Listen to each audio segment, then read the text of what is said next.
Don't give up the first couple days. When you start to see results, you get more motivated to work harder. Oh, wow. We're seeing obesity in children much younger as well, and so it's beginning earlier. So yeah, if you're an cautious parent, you don't want to give the children too much fear, because then that keeps them inside and keeps them, you know, not enjoying and experiencing life.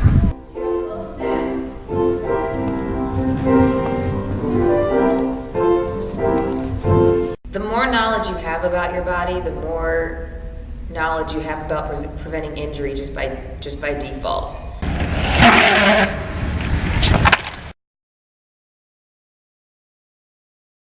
I would definitely do a lot of knee stuff. The balance, I mean, yeah, that would be another thing, is balancing with your feet and stuff like that. I'd probably put guys on unstable surfaces. Start with for a plank or any sort of core exercise.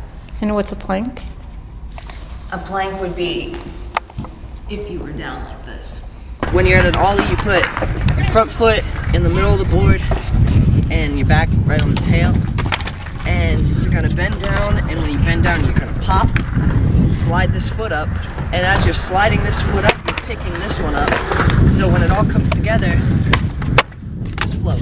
I'll never forget losing 19 pounds over six months. All I did was cut out soda. But the whole thing is that diet. If you don't have that, everything goes out the window. You can really just hit the nutrition when they're young. When they're older, it's so much easier. Your hands or something, even though that works.